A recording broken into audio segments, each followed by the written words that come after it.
അൽഹംദുലില്ലാഹി റബ്ബിൽ ആലമീൻ അസ്സലാത്തു വസ്സലാമു അലാ റസൂലിൽ അമീൻ വഅലാ ആലിഹി വസഹ്ബിഹി അജ്മഈൻ അമ്മാ ബഅദ് റബ്ബി ഇശ്റഹ് ലി സദ്രി വയസ്സിർ ലി അംരി വഹ്ലുൽ ഉഖ്ദത മിൻ ലിസാനി യഫ്ഖഹു ഖൗലി. പ്രിയമുള്ള രക്ഷിതാക്കളെ, സഹോദരി സഹോദരന്മാരെ, അള്ളാഹു നമ്മയൊക്കെ അനുഗ്രഹിക്കുമാറാവട്ടെ. ആമീൻ. വിശുദ്ധ റമളാനിലെ 7 ദിനരാത്രങ്ങൾ കഴിഞ്ഞ് 8ാമത്തെ നോമ്പിലാണ് നമ്മളെല്ലാവരും. റമളാനിൽ ധാരാളം നന്മകൾ ചെയ്തിട്ടുണ്ട് നമ്മൾ. അള്ളാഹു അത്തരം നന്മകളെല്ലാം നമ്മിൽ നിന്ന് സ്വീകരിക്കുമാറാവട്ടെ. ആമീൻ. സാധാരണ മാസങ്ങളിലും ദിവസങ്ങളിലും നമ്മൾ നിർവഹിക്കുന്ന അമലുകളെക്കാൾ വളരെയേറെ പ്രാധാന്യമുണ്ട് റമളാനിലെ ഓരോ കർമ്മങ്ങൾക്കും. എന്നാൽ നോമ്പെടുക്കുന്നു എന്നതിനപ്പുറം വലിയൊരു മാറ്റമൊന്നും ജീവിതത്തിൽ വന്നിട്ടില്ല എന്ന് തോന്നിപ്പോകാറുണ്ട് ചിലർക്ക്. ബോധപൂർവമായിട്ടുള്ള ചില തീരുമാനങ്ങൾ നമ്മുടെ ഭാഗത്തുനിന്ന് ഉണ്ടാവണമെന്നാണ് എന്നോടെന്ന പോലെ എനിക്ക് ഈ സന്ദർഭത്തിൽ സൂചിപ്പിക്കാനുള്ളത്.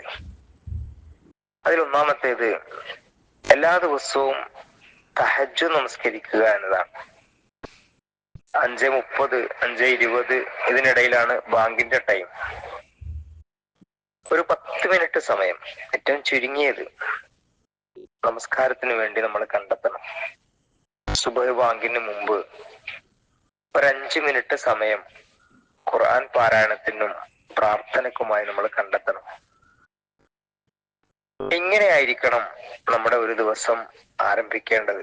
അതിനു മുമ്പ് അത്താഴവും പ്രാഥമിക ആവശ്യങ്ങളും ഒക്കെ അവരവരുടെ രീതി അനുസരിച്ച് ആകാവുന്നതാണ്. രണ്ടാമത്തെ കാര്യം, സുബഹ് നമസ്കാരം നിർബന്ധപൂർവം ജമാഅത്തായിട്ടേ നമ്മൾ നമസ്കരിക്കാവൂ. അത് വീട്ടിലായിരുന്നാലും പള്ളിയിലായിരുന്നാലും. ഒരു പ്രായപൂർത്തിയായ പുരുഷന്മാരും വീട്ടിൽ നിന്ന് നമസ്കരിക്കുന്നില്ല എന്ന് നമ്മളെല്ലാവരും ഉറപ്പുവരുത്തണം. പള്ളി അത്ര ദൂരമൊന്നുമല്ല, എല്ലാവരുടെ വീടിന്റെ സമീപത്തും പള്ളിയുണ്ട്. ആൺകുട്ടികൾ, ഭർത്താക്കന്മാർ, ഉപ്പമാർ എല്ലാവരും റമളാനിൽ സുബഹ് മുതലുള്ള ഫർള് നമസ്കാരങ്ങൾ ജമാഅത്തായി നിർവഹിക്കുന്നവരായിട്ട് മാറണം. സുബഹിക്ക് മുമ്പുള്ള സുന്നത്ത് നമസ്കാരം നമ്മൾ ഒരിക്കലും നഷ്ടപ്പെടുത്തരുത്. ഏറെ പ്രതിഫലമുള്ള കാര്യമാണത്. മൂന്നാമത്, പ്രഭാതത്തിൽ തന്നെ അള്ളാഹുവിന്റെ പ്രവാചകൻ പഠിപ്പിച്ച കുറേയേറെ നല്ല പ്രാർത്ഥനകളുണ്ട്. പടച്ചവനോട് ഏറ്റവും നല്ല രൂപത്തിൽ അവയെല്ലാം ചോദിച്ചുകൊണ്ടാണ് ഒരു ദിവസം ആരംഭിക്കേണ്ടത്. നമ്മളെ കാത്തിരിക്കുന്ന ഒരാളെ കണ്ടുമുട്ടി അയാളോട് സ്നേഹ സംഭാഷണങ്ങൾ നടത്തുമ്പോൾ പരസ്പരം ഉണ്ടാവുന്ന ഒരു സന്തോഷമുണ്ടല്ലോ. നമ്മൾ അള്ളാഹുവിനെ മൈൻഡ് ചെയ്യാതെ അള്ളാഹുവിനോട് പറയാതെയാണ് ഒരു ദിവസം ആരംഭിക്കുന്നതെങ്കിൽ അതിന്റെ എല്ലാ അസ്വസ്ഥതകളും അനർത്ഥങ്ങളും ജീവിതത്തിൽ സംഭവിക്കും. അതുകൊണ്ട് പ്രഭാതത്തിൽ ഈ 3 കാര്യങ്ങൾ നമ്മൾ ശ്രദ്ധിക്കണം. നാലാമതൊരു കാര്യം ളുഹാ നമസ്കാരമാണ്. ളുഹാ നമസ്കാരം നമ്മുടെ ജീവിതത്തിന്റെ ഒരു ഭാഗമായി ശീലിക്കാനും പരിശീലിക്കാനും പറ്റിയ ഒരവസരമാണ് വിശുദ്ധ റമളാൻ. സൂര്യോദയം കഴിഞ്ഞ് നട്ടുച്ച വരെയാണ് അതിന്റെ സമയം. ചുരുങ്ങിയത് 2 റക്അത്ത് നമസ്കരിക്കുന്നത് ജീവിതത്തിന്റെ ഒരു ശീലമാക്കി മാറ്റുക. മറ്റൊന്ന്, ഖുർആൻ പാരായണവും ഖുർആൻ മനഃപ്പാഠമാക്കലും ഖുർആൻ പഠനവുമാണ്.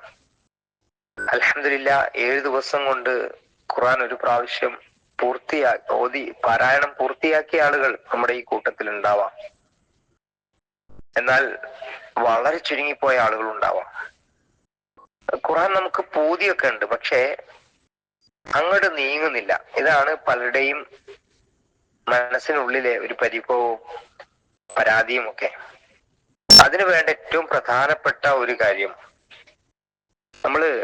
അതിന് നിശ്ചിത സമയം നീക്കി വെക്കണമെന്നാണ്. നമസ്കാരത്തിന് പടച്ചോൻ കൃത്യമായ സമയം, ഇന്ന സ്വലാത്ത കാനത്ത് അലൽ മുഅ്മിനീന കിതാബൻ മൗഖൂത. അതുകൊണ്ടാണ് നമ്മൾ ആ സമയത്ത് നമസ്കരിക്കുന്നത്. ഖുർആൻ പാരായണത്തിന് നമ്മൾ സ്വയം ഒരു സമയം നീക്കി വെക്കുക. സാധിക്കുന്നവർ ഖുർആൻ അർത്ഥസഹിതം വായിക്കാൻ ശ്രമിക്കുക. ഫജർ ക്ലബിലെ എന്റെ പ്രിയപ്പെട്ട സഹോദരി സഹോദരന്മാരോട് സൂചിപ്പിക്കാനുള്ളത്, ഏറ്റവും ചുരുങ്ങിയത് ഒരധ്യായമെങ്കിലും പൂർണ്ണാർത്ഥത്തിൽ ആശയം അർത്ഥമെല്ലാം മനസ്സിലാക്കി പഠിച്ചു എന്ന് നമുക്ക് ഉറപ്പുവരുത്താൻ കഴിയണം. അവിടെ പിശാച് നമ്മെ അതിജയിക്കരുത്. ഇപ്പോൾ നമുക്ക് നിർദ്ദേശിക്കപ്പെട്ട ഒരു അധ്യായം സൂറത്തുൽ ജാസിയയാണ്. 45-ാമത്തെ അധ്യായം, 37 സൂക്തങ്ങൾ മാത്രമേ ഉള്ളൂ. അതിൽ പരിമിതപ്പെടുത്തേണ്ടതില്ല. അത് പഠിക്കുക, നേരത്തെ തന്നെ പഠിച്ചു തീർക്കാൻ ശ്രമിക്കുക. അതിലുപരി പ്രാധാന്യമുള്ള മറ്റ് സൂറത്തുകൾ വായിക്കാനും മനസ്സിലാക്കാനും ശ്രദ്ധിക്കുക. ഖുർആൻ പാരായണത്തോടൊപ്പം തന്നെ അർത്ഥം മാത്രം വായിച്ച് ഒരാവർത്തി ഖുർആൻ അതിന്റെ അർത്ഥം നമ്മൾ മനസ്സിലാക്കിയാൽ ഈ റമദാൻ നമുക്ക് നൽകുന്ന സന്തോഷം വളരെ വളരെ വലുതായിരിക്കും. ഏഴാമതൊരു കാര്യം സൂചിപ്പിക്കാനുള്ളത്, നമ്മളുടെ പലർക്കും വായന എന്ന ശീലം നന്നേ കുറഞ്ഞു പോയിട്ടുണ്ട്. മൊബൈൽ ഫോൺ, സോഷ്യൽ മീഡിയ, ഇതൊക്കെ വൈജ്ഞാനികമായ കാര്യങ്ങൾക്ക് പ്രയോജനപ്പെടുത്തുന്നുണ്ടാവാം. അതൊന്നും വായനയ്ക്ക് പകരമാകുന്നില്ല. കുറെ അറിവുകളിൽ കിട്ടും. നല്ല പുസ്തകങ്ങൾ, നല്ല സാഹിത്യങ്ങൾ, ഇവയൊക്കെ വായിക്കുന്ന ഒരു ശീലം. പത്രം വായിക്കുന്നവർ എത്ര പേരുണ്ട് എന്ന് ചോദിച്ചാൽ ഇതിൽ നമുക്ക് കൈപൊക്കിക്കാനൊന്നും പറ്റൂലല്ലോ. പക്ഷെ താരതമ്യേന 10% താഴെയായി മാറിപ്പോയിട്ടുണ്ട്. പുസ്തകം, സാഹിത്യങ്ങൾ വായിക്കുന്ന ഏത് സാഹിത്യമാണ് നിങ്ങൾ വായിക്കുന്നതെന്ന് വെച്ചാൽ അങ്ങനെ ഒന്നും ഇല്ല. അങ്ങനെ ഒരു സംസ്കാരം തന്നെ നമുക്ക് നഷ്ടപ്പെട്ടു. ഇഖ്റ എന്നാണല്ലോ ഖുർആനിന്റെ ആദ്യ വാക്ക്. അതിൽ വല്ലാത്തൊരു ആശയമുണ്ട്. Reader is a leader. വായിക്കുന്നവരാണ് സമൂഹത്തിന്റെ നേതാവ്. സ്ത്രീ ആവട്ടെ പുരുഷനാവട്ടെ, വായിക്കുക എന്നത്, വായിച്ച് മനസ്സിലാക്കുക, വായിച്ച് ചിന്തിക്കുക എന്നത് ഒരാളുടെ ജീവിതത്തിന്റെ ഒരു ഭാഗമാവണം. വായന കൊണ്ട് ആരംഭം കുറിച്ച ഖുർആൻ, ആ ഖുർആൻ അവതരിച്ച മാസമാണിത്. നമ്മളെല്ലാവരും ഖുർആൻ പാരായണം ചെയ്യുന്നുണ്ട്. പക്ഷെ ഞാൻ പറയുന്നത്, അല്ലെങ്കിൽ നമ്മൾ പങ്കുവെക്കുന്നത്, വായിക്കുന്ന ഒരു നല്ല ശീലം, വായിച്ച് ആശയം ഗ്രഹിക്കുന്ന ഒരു നല്ല സംസ്കാരം രൂപപ്പെടുത്തിയെടുക്കാൻ, അതിനെക്കുറിച്ച് ചിന്തിക്കാൻ, അത്തരം നല്ല കാര്യങ്ങൾ തുടങ്ങാനുമുള്ള ഒരു മാസമാണ് വിശുദ്ധ റമദാൻ. അവസാനമായി സൂചിപ്പിക്കാനുള്ളത്, മഹാനായ ഹസൻ ബസ്രി റഹ്മത്തുള്ളാഹി അലൈഹി പറഞ്ഞ ഒരു വചനമാണ്. 3 കാര്യങ്ങൾ നിങ്ങൾക്ക് ഹലാവത്ത്, മാധുര്യം അനുഭവിക്കാൻ കഴിയുന്നുവെങ്കിൽ നിങ്ങൾ സന്തോഷത്തോടെ മുന്നോട്ട് പോവുക. ഇല്ല എങ്കിൽ നിങ്ങൾ മനസ്സിലാക്കണം, നിങ്ങളുടെ വാതിൽ കൊട്ടിയടക്കപ്പെട്ടിട്ടുണ്ട് എന്ന്. അദ്ദേഹം പറയുന്ന വാക്ക്, സ്വലാത്തി ഫിൽ ഖുർആനി ഫിൽ ദിക്രി. റമദാൻ നമുക്കൊക്കെ അതിന് കഴിയുന്നുണ്ട്. ഇല്ല എങ്കിൽ വലിയ അപകടമാണ്. നിങ്ങളുടെ നമസ്കാരത്തിൽ നിങ്ങൾക്ക് മാധുര്യം ആസ്വദിക്കാൻ കഴിയുന്നുണ്ടോ? നിങ്ങളുടെ ഖുർആനിൽ ഖുർആൻ പാരായണം ചെയ്യുക, ഖുർആൻ മനഃപ്പാഠമാക്കുക, ഖുർആൻ ക്ലാസ് കേൾക്കുക, ഖുർആൻ പഠിക്കുക, ഇങ്ങനെയുള്ള കാര്യങ്ങൾ നിങ്ങൾക്ക് മനസ്സിന് സന്തോഷം തോന്നുന്നുണ്ടോ? ദിക്ർ, അള്ളാഹിനെ കുറിച്ച് ഓർക്കുക, പടച്ചവനോട് ഒറ്റയ്ക്ക് ഇരുന്ന് പ്രാർത്ഥിക്കുക, അള്ളാഹിനോട് മിണ്ടി പറഞ്ഞിരിക്കുക, വെറുതെ ഇരിക്കുക, പടച്ചവനോട് ഇങ്ങനെ വർത്താനം പറഞ്ഞ്. ഇങ്ങനെയൊക്കെ ഇരിക്കുന്നതിൽ നിങ്ങൾക്ക് മാധുര്യം തോന്നുന്നുണ്ടോ? അൽഹംദുലില്ലാ, സന്തോഷത്തോടെ നിങ്ങൾ മുന്നോട്ട് പോവാ. ഇല്ല, നിസ്കാരം ഒരു കഥയാണ്, ഒരു ചടങ്ങാണ്, അതിലിങ്ങനെ കുഴപ്പമില്ല, 5 വരെ നിസ്കരിക്കുന്നുണ്ട്, റമദാനായപ്പോ ജമാഅത്തൊക്കെ കിട്ടുന്നുണ്ട്, ഓക്കെ. അതിനപ്പുറം ഖുർആൻ ദിവസം 1-2 പേജ് ഇങ്ങനെ മറിച്ചു നോക്കുന്നുണ്ട്, അല്ലെങ്കിൽ ഒരു ജുസ് ഇങ്ങനെ ഓതി തീർക്കുന്നുണ്ട്, അതിലൊരു മാധുര്യമൊന്നുമില്ല, അങ്ങനെ ഒരു സന്തോഷമൊന്നുമില്ല. പ്രാർത്ഥന, അത് ഉസ്താദ് ചൊല്ലിത്തരുമ്പോ ആമീൻ പറയുന്നു, വെറുതെ ഇങ്ങനെ ഹൃദയത്തിൽ സാന്നിധ്യമില്ലാതെ നമ്മളങ്ങനെ എന്തൊക്കെയോ പ്രാർത്ഥിച്ചുകൊണ്ടിരിക്കുന്നു. ഇങ്ങനെയുള്ള ആളുകൾ ഉണ്ടാവും. ഇത് അപകടമാണ്. നിങ്ങളുടെ വാതിൽ കൊട്ടിയടക്കപ്പെട്ടിരിക്കുന്നു എന്ന് അദ്ദേഹം നമ്മോട് മുന്നറിയിപ്പ് നൽകുന്നുണ്ട്. പ്രിയമുള്ള സഹോദരി സഹോദരന്മാരെ, ശുദ്ധ റമദാനിൽ നമുക്കുണ്ടായിരിക്കേണ്ട ചില കാര്യങ്ങളാണ് ശ്രദ്ധയിൽപ്പെടുത്തിയത്. മറ്റു ചില കാര്യങ്ങൾ അടുത്ത സന്ദർഭത്തിൽ സൂചിപ്പിക്കാം.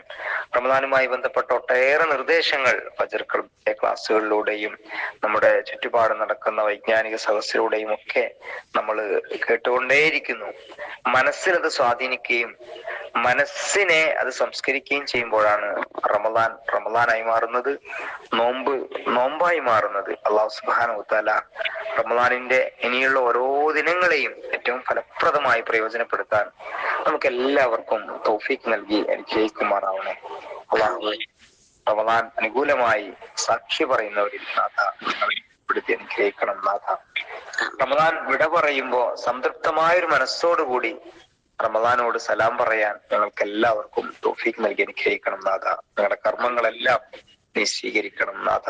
റബ്ബന തഖബ്ബൽ മിന്ന ഇന്നക അൻതസ് സമീഉൽ അലീം വതുബ് അലൈനാ ഇന്നക അൻതത് തവ്വാബുർ റഹീം. ആമീൻ ആമീൻ ബിറഹ്മതിക യാ അർഹമർ റഹീമീൻ. അസ്സലാമു അലൈക്കും വറഹ്മത്തുള്ളാഹി വബറകാതുഹു.